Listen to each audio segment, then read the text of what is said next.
Hey, I see the Mary. little red light. Hi, Megan. How are you today? I am doing well. It's beautiful outside. This is why we pay the big bucks to live here, right? Exactly, exactly. It's beautiful. The weather is perfect, and you know, makes you want to get outside. But well, right now we kind of can't, except for limited things like going to walking around the neighborhood. I know. I know. So, Mary, I asked you to come on today because travel is something that I've been wondering about. I think sometimes when we're in a situation, but we have plans for the future and the plan is something fun, then I think it helps us to get through things. It helps me anyway. You're absolutely right. Yeah. So I wanted to have you on today just to just talk a little bit about travel. And I know, you've been probably in the trenches here for a couple of weeks, big I'll say. time. Yeah, but can you start off maybe just a little introduction about yourself and who you are and where you live and just explain what you do for a living? Sure. My name's Mary Kraemer, and I live in the Anaheim colony on Lemon Street, just round the corner from Megan's house. And if the wind's just right, I can hear the kids playing in the pool at her house. um, we have a great little neighborhood. People probably see my husband and myself walking our dog, Carl, morning and evening now. Sometimes we meet up with a couple of Carl's friends as we get around the neighborhood. One of them being Sadie, I know. and they have so much fun. Um, my husband and I and our kids have lived in Anaheim for 4 years almost now, Wow. just almost 4 years. We were in escrow or whatever the process of buying our house 4 years ago, so we hadn't moved in yet. But we've been here a few years, and we sure have felt like home as soon as we got here because the neighborhood is so great. We were welcomed immediately. We jumped right into the neighborhood potlucks and got to know people. And then we found our tribe with the Anaheim Halloween Parade. Mhm. And we love Halloween. When Megan told us that we were going to have 1,500 trick or treaters, we couldn't contain our happiness. It is it is kind of our thing around here. It really is. And so, we got it. My husband and I got involved with the Halloween parade. We'd go over to the warehouse and we would paint badly and move floats around and help with construction. And, it's just a great, great, unusually tight community there. And it's a really special thing about Anaheim because we do this parade every year, the Saturday before Halloween. I love And nobody else does anything like that. Right? Exactly. We're the coolest cats in town when it comes to Halloween, that's for sure. No question about it. So No Mary, question tell about us it. what you do for a living. I am a travel advisor. I have my own small business. I am affiliated with a larger host agency and a travel consortium so that it's not just me. I have contacts worldwide. Hmm. So literally have the world at my fingertips, but I have my own business here in Anaheim and I work out of my home. You can see pictures behind me in my office space, and I have been a travel advisor for about a dozen years. So before I moved to Anaheim, and I have been so happy to have chosen this type of work because I get to know people and I get to help make their dreams come true. And I know that sounds kind of Disney-esque and maybe a little corny, but it's really true because I'm involved with family reunions and group travel, and sometimes it's anniversaries or major birthdays or bucket list trips. And it's just so I'm losing my head my losing my speakers or my headphones. And it's really gratifying to know that I've made a difference in people's lives. You Mhm. know, travel is such an important thing, and people's vacation time is such a limited amount. It's a commodity, Mhm. and people want to make the most of it. And sure, anybody can go to an online website and book a trip, Mhm. but when you're working with someone who gets to know you and gets to know what you want and learn about you, honor your budget, and craft an experience that you'll never forget, then that makes it all much more worthwhile. And Mhm. it doesn't cost you anything more, really.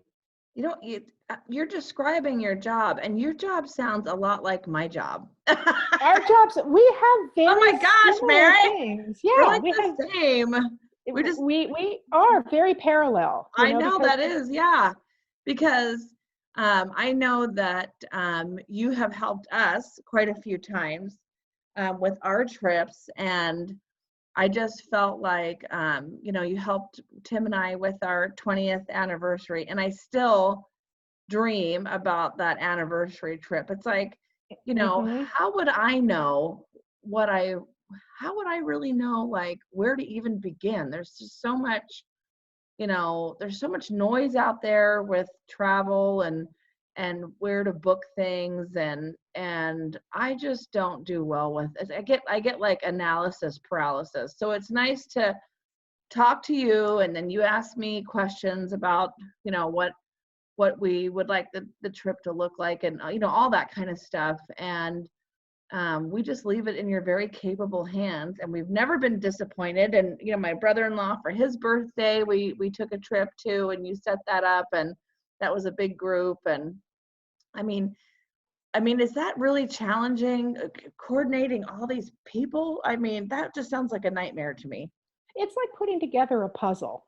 And, that is everybody's excited about what you're doing. Hmm. So, it's a happy project. Yeah.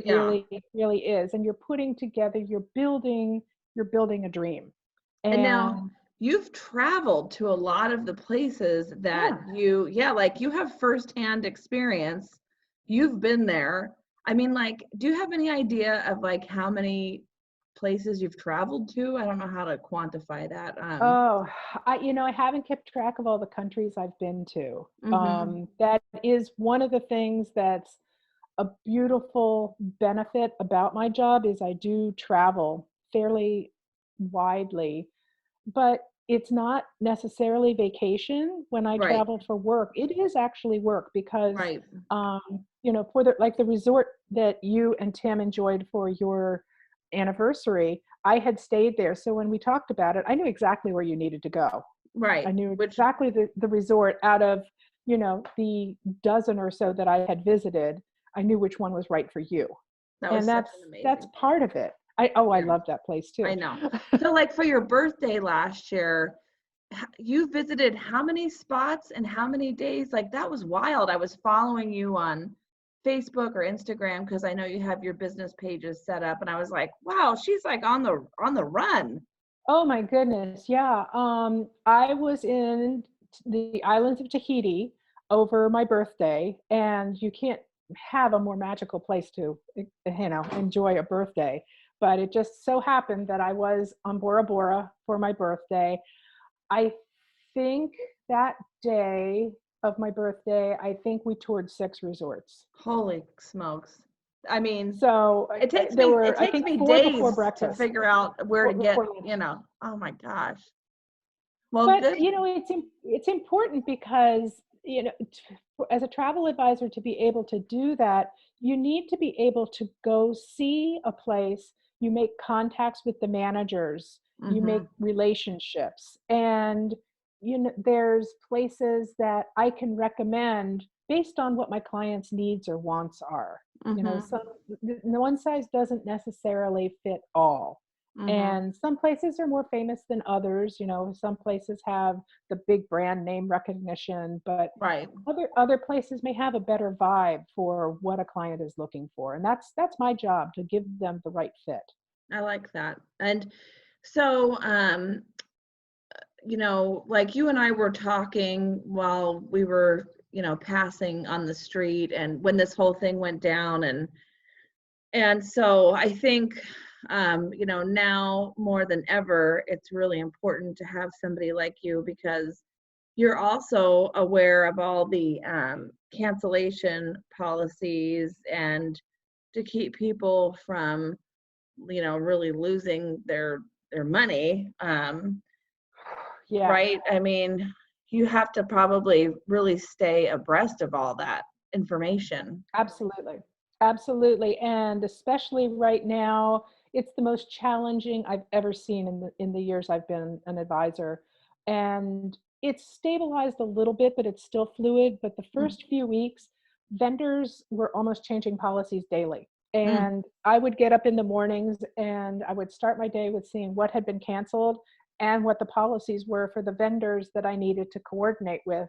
And it was kind of just heartbreaking because I had so many trips that had been put together and mm, people were anticipating, and it takes so much time to put them together. mhm, And then they had to kind of all get taken apart again, and my job is to make that as easy as I can for my clients and work with the vendors to have the best possible outcome for mhm. my clients. It's just it was hard. I had family groups who were planning on going to Alaska this summer by cruise ship, Mhm. not Right. happening. I had Yeah. based on my Tahiti experience, I had a couple of anniversary couples going, not Yeah. now. Mhm. So it's just hard to see that those plans can't happen. Mm. Um, but for I really can't imagine what it would have been like for someone who had booked independently, because Oh I my know I gosh. was spending hours on the phone on hold Mhm. with vendors. And that's even with, I have dedicated lines through my travel consortium that are not the consumer lines. So Right. they're kind of a back channel. And it was hard. It was just hard to have to cancel or postpone those trips. It was hard. You just have to really keep up with everything and be current. And then just, keep in touch with my clients and, make sure that they are okay, get everything taken care of for them. And it's almost as much work to undo it as it is to do it. Oh my gosh. And it's like, And yeah. I mean, so now, you know, um, what are people um calling you to make plans again for like next spring or summer, or how's it going on? Are there good deals to be had right now? well, Or there are some good deals, but right now it that's one of the cautions that I have, and that's sort of my role as an advisor. Like when this was first starting to get going, one of my clients called me and said, "Well, my daughter's going to be coming home from school, and airfare is really cheap to Hawaii. I want to send her there." And I'm like, "No, you don't want to send her there yeah, because if they get on lockdown, then that cheap airfare is going to turn into a really expensive quarantine." right, And right. and Exactly. in a couple of days it got locked down, so it was good advice. We're booking into next year. Hmm. I just it's it's a little more confident about next year for Hmm. travel. I have things booked August through the end of this year right now, Hmm. Hmm. with the understanding that things may change. We don't, Right. nobody really knows right now. Um, so we're crossing our fingers because some of my spring breakers got moved to later in Hmm. the year. Of course, nobody knows what's going to happen with Disney, and I have a lot of Disney business, not just here across the Oh freeway, yeah. but also in Orlando and the cruise line. Right. Um, so I am seeing people booking for next year. People are really housebound. They Hmm. do need to dream about where they want to go and think about what they want to do next. There's a little bit of more interest right now to start off more slowly and more locally. Mhm. and people are thinking about road trips, Mhm. thinking about, like from this area, we've got such great options that Mhm. are within a reasonable drive. We can go to national parks when they open, such as Zion and Bryce and the Grand Canyon. Um, Out to Sedona is wonderful. Up the coast, up to Mhm. Big Sur. People have inquired about renting RVs Mhm. for their travels. There's People want sort of to be insulated from others Mhm. and have space. So there's options. And There's great things. you can help with that kind of travel too? Oh yeah. Oh, Oh yeah. nice. Oh yeah. I do it. I do Do everything. it all, baby. That's exactly right. That's a really good suggestion. I like that, running an RV, going to a national park, taking a road trip. That sounds like a nice way to sort of ease back into Mhm. things like Mhm. that. Yeah, that's a really good idea, And Mary. Well, there's cool options called glamping oh yeah, that are, you know what I'm talking I do. about, with like, I do. like yurts or tent cabins or even structural cabins that give you your own space. Sorry, I'm moving my computer. I think is the light is dimming. Yeah, I love that idea. I mean, that sounds perfect. That does. So it sounds like soon enough we could probably, you know, we can call you, set something up, and if God forbid something happens, you will Then it know gets how un to then it gets unravel it. undone. Yeah. Yeah. Thank you for your time, So Mary. I was really curious, and you're a small business and you're in my neighborhood, and so that we always try to support our neighbors, and also because you're really, really, really good at what you do. So thank that's you. the first part of it. So I'm going Thank to you. post Yeah. this video and I'm going to put a link to your website and your Instagram and your Facebook so people Great. know how to get a hold of you. Okay. Thank you. But I want to add one more thing Yes. about when you do business with a small business. Obviously, we all know the benefit is you're helping a small business as opposed to a large one. But I also donate to the Anaheim Halloween Parade That's right. when I get local bookings. So when I get paid commission, part of that commission goes to the Halloween Parade. I love that. I love that. That's Because perfect. that way we help to support the community. I know, because it's all volunteers. Yep. Yep. Well, thanks, Mary. I appreciate your time very much today. I'll put that information on there and then I will see you guys walking around the neighborhood. I look forward to it, Megan. Thank you so much. I Thank appreciate it. you. Okay, take care.